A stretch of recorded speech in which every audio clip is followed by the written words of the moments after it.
Hi, good evening all.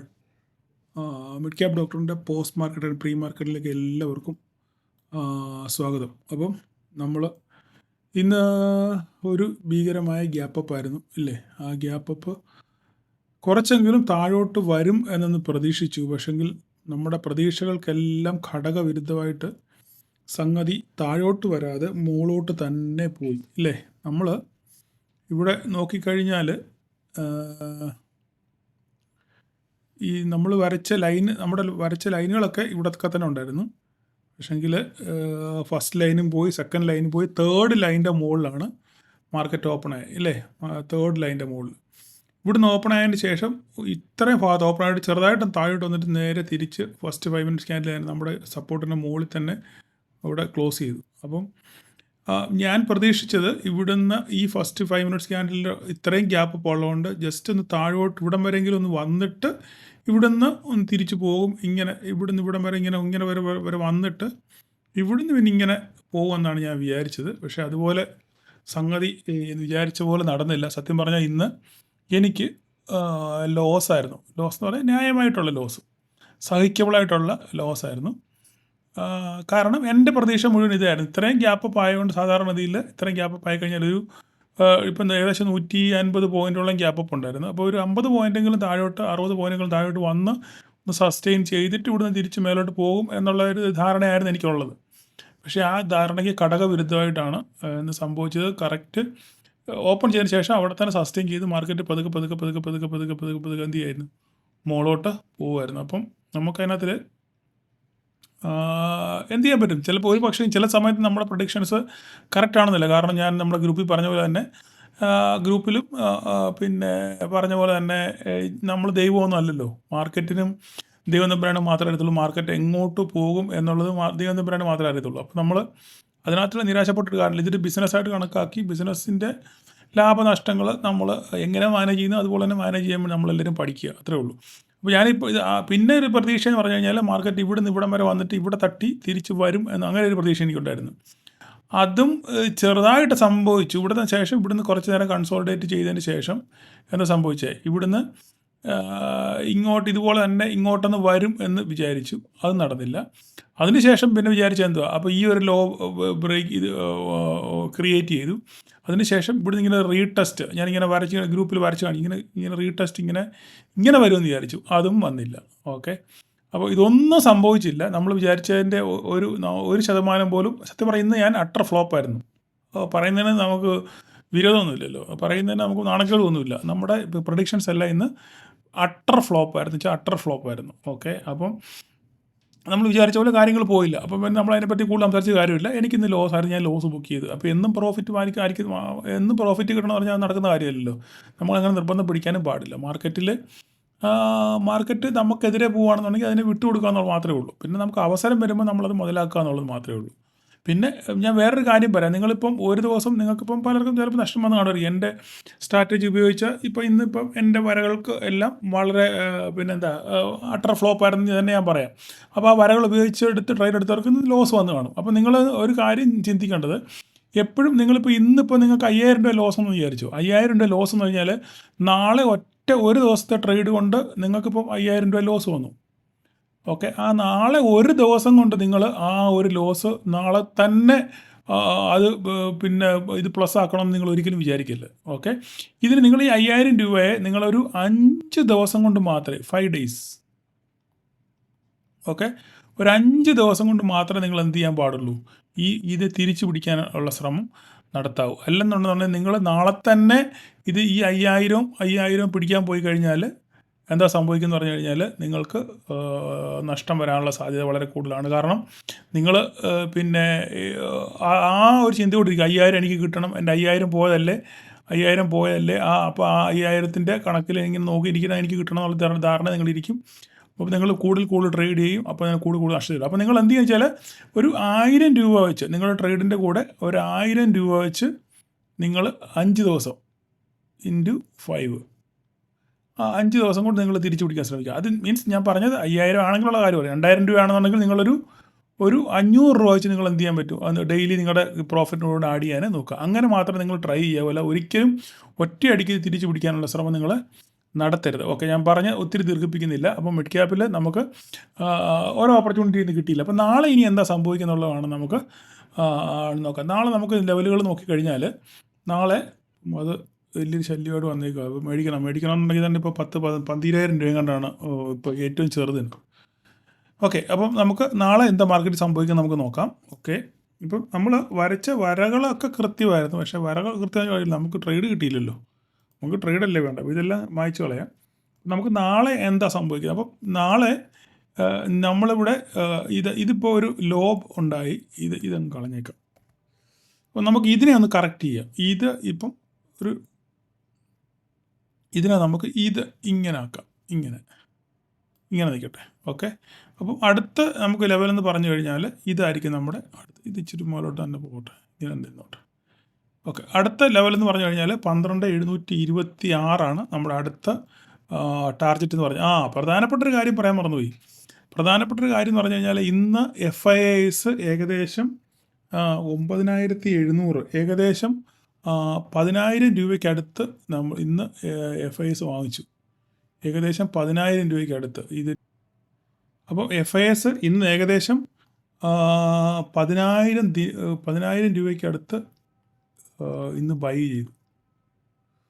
10,000-ത്തിനടുത്ത് ഇന്ന് by ചെയ്തു. അപ്പം നമ്മൾ നാളെ ഇനി അപ്പോൾ എനിക്ക് അതിലൊരു ഡൗട്ടുള്ളത്, ഈ 10,000 രൂപയ്ക്ക് FIIs വാങ്ങിച്ചു എന്ന് പറയുമ്പോൾ ഇതിനകത്തിൽ ഇനിയും ഈ അദാനിയുടെ ഈ കുറേ ഷെൽ കമ്പനികളുണ്ട്, മനസ്സിലായി. അവരും ഈ FIIസിൻ്റെ അകത്ത് പെടുന്ന സ്കീമുകളാണ്, മനസ്സിലായി. അപ്പം ഇനി ഈ GQG പാർട്ട്നേഴ്സും അല്ലാത്ത വിനോദ അദാനിയുടെ കമ്പനി, മൗറീഷ്യസിലുള്ള കമ്പനികളൊക്കെ ചേർന്ന് അവർ ബൈ നടത്തിയാലും എന്തായിട്ട് വരത്തുള്ളൂ? FIIസിൻ്റെ അക്കൗണ്ടിൽ ഇത് വരത്തില്ല. അപ്പം ഈ റിയലായിട്ടുള്ള FIIs ആണോ ഈ 10,100K വാങ്ങിച്ചത്, അതോ പിന്നെ ഈ GQG പാർട്ട്നേഴ്സ് പോലുള്ള ടീമുകളാണോ വാങ്ങിച്ചതെന്നുള്ളത് നമ്മൾ മനസ്സിലാക്കണം. അതിൻ്റെ ഡേറ്റകളൊക്കെ വരുന്നേ ഉള്ളത്. അപ്പം അത് നമുക്കൊരു ഡൗട്ട്ഫുള്ളാണ് സംഭവം. അപ്പോൾ അതുകൊണ്ട് ഈ 10,000 എന്നുള്ള ഫിഗർ നമുക്ക് അത്ര വിശ്വാസയോഗ്യമല്ല. എനിവേ, എന്തായാലും നമുക്ക് നോക്കാം. ഓക്കെ, അപ്പം ഇതൊക്കെ ഇതിനകത്ത് മാർക്കറ്റിനകത്തിനുള്ള സംഭവങ്ങളാണ്. അപ്പോൾ നിങ്ങൾ അറിഞ്ഞിരിക്കാൻ വേണ്ടി ഞാൻ പറഞ്ഞതേ ഉള്ളൂ. അപ്പോൾ FIIs 10,000 മേടിച്ചു എന്ന് പറയും, 10,000 കോടി രൂപ മേടിച്ചെന്ന് പറയുമ്പോൾ അതിനകത്തിൽ ഇങ്ങനെയുള്ള സംഗതികളോടൊക്കെ ഉണ്ട്. അപ്പം അത് നിങ്ങൾ മനസ്സിലാക്കണം. ഏകദേശം 80,000 കോടി രൂപയുടെ ബൈ മുഴുവൻ ഇന്ന് നടത്തി FIIs. 80,000 കോടി രൂപയുടെ ബൈ മാത്രം ഇന്ന് നടത്തി. നെറ്റ് വിൽപ്പനയും വാങ്ങലും കൂടെ കണക്ക് കൂട്ടുമ്പോഴാണ് അതിൻ്റെ നെറ്റാണ് ഈ പറയുന്ന 9,000 കോടി രൂപ, 9,800 സംതിങ് കോടി രൂപ. ഓക്കെ, നിങ്ങൾ അറിവിലേക്ക് പറഞ്ഞതേ ഉള്ളൂ. അപ്പം നമുക്ക് ഫസ്റ്റ് ടാർഗറ്റ് എന്ന് പറഞ്ഞ ഇതാണ്. സെക്കൻഡ് ടാർഗറ്റ് എന്ന് പറയുന്നതാണ് നമ്മുടെ ഈ ട്രെൻഡ് ലൈൻ, നമ്മുടെ ഡേ ട്രെൻഡ് ലൈൻ ഉണ്ടല്ലോ. നമ്മുടെ ഡേ ട്രെൻഡ് ലൈനാണ് നമ്മുടെ second trend line. Okay, second target. Okay, അതിനുശേഷം മുകളിലോട്ട് പോവുകയാണെന്നുണ്ടെങ്കിൽ വീണ്ടും ഒരു ട്രെൻഡ് ലൈൻ ഉണ്ട്. ആ ട്രെൻഡ് ലൈനും കൂടെ നമുക്ക് വരച്ചിട്ടേക്കാം. ഈ 3 സംഭവങ്ങളാണ് നമുക്ക് മേലോട്ട് പറയാനുള്ളത്. നിങ്ങൾക്ക് ഓർമ്മയുണ്ടോ എനിക്കൊന്നും അറിയത്തില്ല. ഞാൻ നേരത്തെ ഓൾറെഡി നമ്മൾ വീക്കിലി ആൻസിലൊക്കെ നമ്മൾ വരച്ച് കാണിച്ചിട്ടുണ്ട്. 2 ട്രെൻഡ് ലൈൻ വഴി ഇങ്ങനെ പോകുന്നുണ്ട്. അപ്പോൾ അതിൽ ഞാൻ വേണമെങ്കിൽ ഒന്ന് ജസ്റ്റ് ചെറുതായിട്ടൊന്ന് കാണിക്കാം നിങ്ങൾ. ഓർമ്മയുണ്ടോ? ഈ ട്രെൻഡ് ലൈൻ ഡേ ട്രെൻഡ് ലൈനിൻ്റെ താഴത്തെ ട്രെൻഡ് ലൈനും മറ്റേത് ഇവിടുന്ന് ഇങ്ങനൊരു ക്രോസ് വരുന്നുണ്ട്, ഇങ്ങനൊരു ക്രോസ്. അപ്പം ഞാൻ വീക്കിലി കാണാത്തവരുണ്ടെങ്കിൽ കണ്ടു കഴിഞ്ഞാൽ അത് പെട്ടെന്ന് നിങ്ങൾക്ക് കാര്യം മനസ്സിലാവും. അപ്പോൾ ഇതിനെയും ബ്രേക്ക് ചെയ്യണം, ഇതിനെയും ബ്രേക്ക് ചെയ്യണം. ഈ 2 ബ്രേക്ക് കഴിഞ്ഞാൽ ഡബിൾ കൺഫർമേഷൻ ആയി കഴിഞ്ഞാൽ പിന്നെ നമുക്ക് ഇനി ഒരു ഫർദർ അപ്സൈഡ് 13,000, 13,500, 14,000 വരെ പോകാനുള്ള സാധ്യത നമുക്ക് തള്ളിക്കളയാൻ പറ്റത്തില്ല. അതാണ് ആ 2 ട്രെൻഡ് ലൈൻ്റെ സംഗതികൾ. ഓക്കെ, അപ്പോൾ നിങ്ങളുടെ മനസ്സിലതിരിക്കുക. അപ്പം ഇതൊക്കെയാണ് മേലോട്ടുള്ള ടാർഗറ്റുകൾ. 727, 780, ഇവിടുന്ന് ഒരു 100 പോയിൻ്റ്, ഇവിടുന്ന് ഒരു 90, 727, 600, 700, ഇവിടുന്ന് ഉണ്ട് ഒരു 125 പോയിൻ്റ്, ഇവിടുന്ന് അങ്ങോട്ടുണ്ട്. ഇവിടുന്ന് ഒരു 100, 727, ഒരു 150 പോയിൻ്റ് ഇവിടുന്ന് മേലോട്ടും ഉണ്ട്. ഓക്കെ, അപ്പോൾ ഈ 2 ടാർഗറ്റാണ് നമുക്ക് നോക്കേണ്ടത്. എന്ത് സംഭവിക്കുമെന്ന് നമുക്ക് കണ്ടറിയണം. താഴോട്ട് നമുക്ക് വരയ്ക്കണമെന്നുണ്ടെങ്കിൽ താഴോട്ട് ഇത് തന്നെ സംഭവം. ഇവിടുന്ന് നമ്മുടെ ഈ ലൈനൊക്കെ കറക്റ്റാണ്. ഇത് ഇങ്ങോട്ട് വെക്കാം. ഇവിടുന്ന് താഴോട്ട് ഓപ്പൺ ചെയ്യുകയാണെന്നുണ്ടെങ്കിൽ ഈ ടാർഗറ്റ് ഒന്നും മാറ്റില്ല, ഒരു മാറ്റങ്ങളും ഇല്ല ഇതെല്ലാം അങ്ങനെ തന്നെ.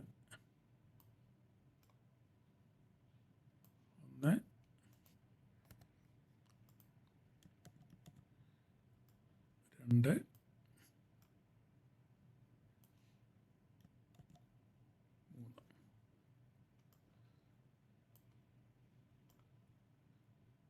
ഈ 3 ലൈനാണ് നമുക്ക് നാളത്തേക്ക് നമുക്ക് ഉള്ള ലെവലുകൾ. ഓക്കെ, അപ്പോൾ നിങ്ങൾക്ക് മനസ്സിലായല്ലോ കാര്യങ്ങൾ. അപ്പോൾ ഇതിനകത്ത് ഓപ്പൺ ചെയ്യുകയാണെന്നുണ്ടെങ്കിൽ എങ്ങോട്ട് ബ്രേക്ക് ചെയ്യുന്നത് നോക്കിയിട്ട് വേണം നമ്മൾ ട്രേഡ് പ്ലാൻ ചെയ്യാൻ. ഇതിനകത്ത് നമുക്ക് ഇതിനകത്ത് നമുക്ക് ട്രേഡ് ഇല്ല, ഇതിനകത്ത് ട്രേഡ് നമുക്കില്ല. അപ്പോൾ ഈ ഒന്നുകിൽ ഇവിടുന്ന് ഇങ്ങനെ അങ്ങോട്ട് ബ്രേക്ക് ചെയ്യണം, അല്ലെങ്കിൽ ഇവിടുന്ന് ഇങ്ങോട്ട് ബ്രേക്ക് ചെയ്യണം. അത് ബ്രേക്ക് ചെയ്യുമ്പോൾ മാത്രമേ ഉള്ളൂ. നാളെ ഗ്യാപ്പ് അപ്പ് ആണെന്നുണ്ടെങ്കിൽ ഇവിടെ കാണാൻ ഗ്യാപ്പ് അപ്പ് ഓപ്പൺ ചെയ്യുകയാണെങ്കിൽ ഇവിടെ തിരിച്ച് വന്നിട്ട് നേരെ തിരിച്ച് പോകാൻ ശ്രമിക്കണം. ഇങ്ങനെ നോക്കണം. ഓക്കെ, അല്ലെങ്കിൽ ഇവിടെയാണെന്നുണ്ടെങ്കിൽ ഇവിടുന്ന് ഇങ്ങോട്ട് ബ്രേക്ക് ചെയ്യുമോ അല്ലെങ്കിൽ ഇങ്ങോട്ട് ബ്രേക്ക് ചെയ്യുമോ എന്ന് നോക്കിയിട്ട് വേണം നമ്മളൊരു ട്രേഡ് പ്ലാൻ ചെയ്യാൻ. ഓക്കെ, അപ്പോൾ കാര്യം മനസ്സിലായി എന്ന് വിചാരിക്കുന്നു. നമുക്കപ്പം അടുത്ത ഇനി നിഫ്റ്റിയിലോട്ട് പോവാം. ഓക്കെ, നിഫ്റ്റിയുടെ കാര്യം പറയുകയാണെന്നുണ്ടെങ്കിൽ നിഫ്റ്റിയിൽ നമ്മുടെ ലെവലുകൾ അട്ടർ ഫ്ലോപ്പ് ആയിരുന്നു. വരട്ടെ, നിഫ്റ്റി വരൂ. ഓക്കെ, നിഫ്റ്റിയിൽ ഇങ്ങനെ ട്രെൻഡ് ലൈനൊക്കെ നമ്മൾ വരച്ചു, പക്ഷെങ്കിൽ നമ്മൾ വരച്ച ലൈനുകളൊക്കെ കടന്നു. അപ്പോൾ ഇവിടെ ഒരു സംഭവം പറയാനുള്ളത്, നമ്മൾ വരച്ചൊരു ട്രെൻഡ് ലൈൻ ഇവിടെ വരച്ചിട്ടുണ്ടായിരുന്നു. ഈ ഡേ ക്യാൻഡിൽ ഒരു ട്രെൻഡ് ലൈൻ വരച്ചിട്ടുണ്ടായിരുന്നു. ആ ട്രെൻഡ് ലൈൻ ഇതിന് മുകളിലാണ് മാർക്കറ്റ് എന്ന് ഞാൻ ഇന്നലെ പറഞ്ഞിരുന്നു. ഈ ട്രെൻഡ് ലൈൻ ബ്രേക്ക് ചെയ്യുകയാണെന്നുണ്ടെങ്കിൽ നമുക്കൊരു അപ്സൈഡ് പ്രതീക്ഷിക്കുക എന്ന് ഞാൻ പറഞ്ഞിരുന്നു. അപ്പം മാർക്കറ്റ് നമ്മുടെ ഒരു ഡേ ക്യാൻഡിൽ വൈസിൽ ഒരു ട്രെൻഡ് ലൈൻ വഴി പോകുന്നുണ്ടായിരുന്നു. ആ ട്രെൻഡ് ലൈൻ ബ്രേക്ക് ചെയ്ത് കറക്റ്റ് മുകളിലാണ് ഇന്ന് ഓപ്പൺ ചെയ്തത് നിഫ്റ്റി. അപ്പം നമുക്കനി അവിടുന്ന് എന്താ ചിന്തിക്കണം എന്ന് പറഞ്ഞു കഴിഞ്ഞാൽ, ഈ ട്രെൻഡ് ലൈൻ ബ്രേക്ക് ചെയ്ത് മുകളിൽ പോയി. ഞാനത് ഓൾറെഡി ഇന്നലത്തെ വീക്കിലി അനലിസ്റ്റ് കാണുന്നവർക്ക് മനസ്സിലാവുമായിരുന്നു. അപ്പോൾ ഇനിയിപ്പോൾ മുകളിലോട്ടുള്ള ടാർഗറ്റ് എന്ന് പറഞ്ഞു കഴിഞ്ഞാൽ അടുത്ത ഈ ട്രെൻഡ് ലൈൻ്റെ ഇത് മുട്ടുക എന്നുള്ളതാണ്. ഇവിടെ വരെ എത്തുക എന്നുള്ളതാണ് ഇനി അടുത്ത ലക്ഷ്യം. അപ്പോൾ ആ ലക്ഷ്യം എത്തണമെന്നുണ്ടെന്നുണ്ടെങ്കിൽ നമുക്ക് മാർക്കറ്റ് ഇനി ഇതിൻ്റെ ഒന്നും ആവശ്യമില്ലല്ലോ. അപ്പോൾ മാർക്കറ്റിൻ്റെ ഇതിനെപ്പറ്റി ഞാനിപ്പോൾ മെഡ്ക്യാബി പറഞ്ഞ പോലെ തന്നെ നമ്മൾ ഇവിടുന്ന് ഒരു ഡൗൺ സൈഡ് എല്ലാവരും പ്രതീക്ഷിച്ച് കാണും അത്. കാരണം ഇത്രയും ഒരു ഭീകരമായ 300 പോയിൻറ്റ് ഗ്യാപ്പപ്പ്, 250 പോയിൻറ്റിന് മുകളിൽ ഗ്യാപ്പപ്പ് വരുമ്പോൾ എന്തായാലും ഒരു പ്രോഫിറ്റ് ബുക്കിംഗ് വരും, താഴോട്ട് വരും എന്നൊരു ധാരണ എല്ലാവർക്കും ഉണ്ടായിരുന്നു. അങ്ങനെ ചിലപ്പോൾ AMO ഇട്ടൊക്കെ പുട്ടെടുത്തവരുണ്ടായിരിക്കും. പക്ഷെ അവർക്കൊക്കെ നല്ല ലോസമാണ്. ഞാൻ AMO ഇട്ടു, അതാണ് എനിക്ക് ലോസ് കൂടുതൽ വരാൻ കാര്യം. അപ്പം പക്ഷേ എനിക്ക് സസ്റ്റെയിൻ ചെയ്യാതെ തന്നെ നേരെ തിരിച്ചെന്ത് ചെയ്തു, മാർക്കറ്റ് വന്ന വഴി തന്നെ നേരെ തിരിച്ചു പോയി. അപ്പം അതാണ് അതിനകത്തിൽ നമുക്ക് ഒരു അബദ്ധം പറ്റിയത് വെച്ചാൽ നമ്മുടെ പ്രഡിക്ഷൻസ് തെറ്റിപ്പോയി. അപ്പം അതിനുശേഷം മാർക്കറ്റ് തിരിച്ചു പോയി അവിടെ തന്നെ ആ റേഞ്ച് വിട്ട് താഴോട്ട് പോയെങ്കിലും പെട്ടെന്ന് തന്നെ അവിടെ തിരിച്ചു കയറി. ഇവിടെ ഒരു 2 ക്യാൻഡിൽ നമുക്ക് കിട്ടി, ചെറിയൊരു ഡൗൺ കിട്ടി. പക്ഷേ നിങ്ങൾക്ക് തന്നെ അടുത്തതിനകത്ത് തന്നെ തിരിച്ച് കയറി മാർക്കറ്റ് എന്ത് ചെയ്തു, ആ ഓപ്പൺ ചെയ്തിട്ട് തന്നെ ക്ലോസ് ചെയ്തിരിക്കുന്നത്. മാർക്കറ്റ് എവിടെയാണ് ഗ്യാപ്പ് അപ്പിൽ ഓപ്പൺ ചെയ്തത് 300 പോയിൻറ്റ് എവിടെയാണോ ഓപ്പൺ ചെയ്തത് അതേ പോയിന്റിലാണ് മാർക്കറ്റ് ക്ലോസ് ചെയ്തിരിക്കുന്നത്. അപ്പോൾ ഇനിയിപ്പം എന്ത് സംഭവിക്കുന്നുള്ളത് വേണം നമുക്ക് നോക്കാൻ. അപ്പോൾ നമുക്ക് ഈ ലോ വേണ്ട, ഇത് കറക്റ്റ് ഇങ്ങനെ തന്നെ ഇരിക്കട്ടെ, ഇതെല്ലാം കറക്റ്റ് തന്നെ. ഓക്കെ, മാർക്കറ്റ് ഇവനെ വേണം നമുക്ക് കുറച്ച് താഴോട്ടാക്കാം, ഇങ്ങനെ നോട്ടെ. ഓക്കെ, അപ്പോൾ നമുക്ക് മാർക്കറ്റ് ഇതിന് മുകളിൽ മുകളിലോട്ട് പോകണമെങ്കിൽ ഇതിനകത്ത് നമുക്ക് ട്രേഡ് ഇല്ല എന്ന് ഞാൻ പറഞ്ഞു. ഇവിടുന്ന് താഴോട്ട് വരുവാണെന്നുണ്ടെങ്കിൽ മാർക്കറ്റ് ക്ലോസിങ് നോക്കിക്കോട്ടെ, 12,224,221. ഇതെത്ര? മാർക്കറ്റ് താഴെയാണ് ക്ലോസ് ചെയ്തേക്കുന്നത്. ഓക്കെ, ഇതൊരു ശല്യമായിട്ട് വന്നേക്കുവാണല്ലോ, കഷ്ടമാണല്ലോ. 14,221 മാർക്കറ്റ് ക്ലോസ് ചെയ്തിരിക്കുന്നത്. അതായത് ഒരു 25 പോയിൻറ്റ് ഡൗണിലാണ് മാർക്കറ്റ് ക്ലോസ് ചെയ്തത്. അപ്പം മാർക്കറ്റ് ഇതിനകത്താണ് ഇപ്പം നിൽക്കുന്നത്, 221 ഇതിനകത്താണ് നിൽക്കുന്നത്. അപ്പം ഇങ്ങോട്ട് ബ്രേക്ക് ചെയ്യണം. ഇങ്ങോട്ട് ബ്രേക്ക് ചെയ്യാൻ നമ്മുടെ ഇവിടെ ഒരു ട്രെൻഡ് ലൈൻ ഉണ്ടെന്ന് ഞാൻ പറഞ്ഞു. ഓക്കെ, ആ ട്രെൻഡ് ലൈൻ ബ്രേക്ക് ചെയ്ത് താഴോട്ട് പോകുകയാണെന്നുണ്ടെങ്കിൽ പിന്നെ നമുക്ക് താഴോട്ടൊരു ഡൗൺഫോൾ നോക്കാം. ഇല്ലെങ്കിൽ മുകളിലോട്ട് നോക്കുകയാണെന്നുണ്ടെങ്കിൽ ഇതായിരിക്കും ഫസ്റ്റ് ടാർഗറ്റ്, ഈ പോയിൻ്റ്. അതിനുശേഷം മുകളിലോട്ട് നോക്കിക്കഴിഞ്ഞാൽ അടുത്ത പോയിൻ്റ് ഇതാണ്. അടുത്ത പോയിൻ്റ് നമുക്ക് ഇതാണ്, ഈ ട്രെൻഡ് ലൈൻ. മുകളിലത്തെ ട്രെൻഡ് ലൈൻ. അവിടെ വരെ പോകുന്ന കാര്യത്തില്ല, എന്തായാലും കിടക്കട്ടെ. ഇപ്പോൾ 25,000 ആ ടാർഗറ്റ് എന്ന് പറഞ്ഞാൽ 25,000. ഇപ്പോൾ നമ്മൾ നിഫ്റ്റി നിൽക്കുന്നത് 24,220 എത്രയിലാണ് ക്ലോസ് ചെയ്തേക്കുന്നത്? 24,250 റേഞ്ചിലാണ് മാർക്കറ്റ് ക്ലോസ് ചെയ്തേക്കുന്നത്. 24,224 ക്ലോസ് ചെയ്തേക്കുന്നത്. 25,000 വരെ പോവുക. അത്ര 25,000 വരെ നാളെ പോകത്തില്ല, പക്ഷേ 24,500 കടക്കാനുള്ള സാധ്യതയുണ്ട്. 24,536 കടക്കാനുള്ള സാധ്യത ഉണ്ട്. അപ്പോൾ നിങ്ങളിത് മാർക്ക് ചെയ്ത് വെക്കുക. താഴോട്ട് ഈ പറഞ്ഞ പോലെ തന്നെ ഈ ട്രെൻഡ് ലൈൻ ബ്രേക്ക് ചെയ്താൽ വരണം, അല്ലെങ്കിൽ പിന്നെ അതിന് താഴോട്ട് ഇങ്ങോട്ട് ഇതായിരിക്കും അടുത്ത ടാർഗറ്റ്. ഒരെണ്ണം കൂടെ വേണം വരച്ചേക്കാം. ഇത് 3 ആയിരിക്കട്ടെ ഇങ്ങനെ. ഓക്കെ, ഇത് ഏകദേശം എല്ലാം കറക്റ്റ് തന്നെ, കുഴപ്പമില്ല. ഈവനെ ഒരു മിനിറ്റ്, അത് ഇല്ല, പ്രീവിയസ് സപ്പോർട്ട് ഉണ്ട് അവിടെ, കുഴപ്പമില്ല. അപ്പോൾ ഇതാണ് നാളത്തേക്കുള്ള നിഫ്റ്റിയുടെ ലെവലുകൾ. നിങ്ങൾ ചാർട്ടിനകത്ത് ഇത് വരച്ചിടുക. ഞാൻ ഈ പറയുന്നത് നിങ്ങൾക്ക് കേൾക്കുമ്പോൾ ചിലപ്പോൾ ഒരു ചെറിയൊരു ബുദ്ധിമുട്ട് പോലെ തോന്നും. പക്ഷേങ്കിൽ എൻ്റെ സ്റ്റൈലും കാര്യങ്ങളൊക്കെ ഇങ്ങനെയാണ്. ഫോളോ ചെയ്യാൻ പറ്റുന്നവർക്ക് ഫോളോ ചെയ്യുക, അല്ലാത്തവരുടെ നമ്മളെന്താ പറയുന്നത്. ഓക്കെ, ഇതൊക്കെയാണ് ചാർട്ടിനകത്ത് കാണുന്ന കാര്യങ്ങൾ. ഇത് വെച്ച് വരച്ചിടുക. നിങ്ങൾ ഈ ലെവൽ വെച്ചിട്ട് ഇന്നലെ ഞാൻ പറഞ്ഞ ലെവലുകളെല്ലാം വെരി അട്ടർ ഫ്ലോപ്പ് ആയിരുന്നു. Very sorry. എല്ലാ ദിവസവും നമുക്ക് അങ്ങനെ കറക്റ്റ് ആവണമെന്നില്ലല്ലോ. നമ്മൾ ദൈവം തമ്പുരാനോ ദൈവത്തിൻ്റെ പ്രതിപുരുഷനോ അല്ലല്ലോ എല്ലാം ശരിയായി വരാൻ. ഓക്കെ, മാർക്കറ്റിൽ അങ്ങനെ പല പ്രഡിക്ഷൻസും തെറ്റിപ്പോകാൻ സാധ്യതയുണ്ട്. വലിയ ടീമുകൾക്ക് തെറ്റുന്നു, പിന്നെയാണ് നമ്മളെപ്പോലുള്ള ചെയ്യാൻ പറ്റുക. ഓക്കെ, എനിവേ നാളെ പറഞ്ഞു തീർപ്പിക്കുന്നില്ല. നാളെ എല്ലാവർക്കും ഒരു പ്രോഫിറ്റബിൾ ഡേ ആശംസിക്കുന്നു. Thank you all.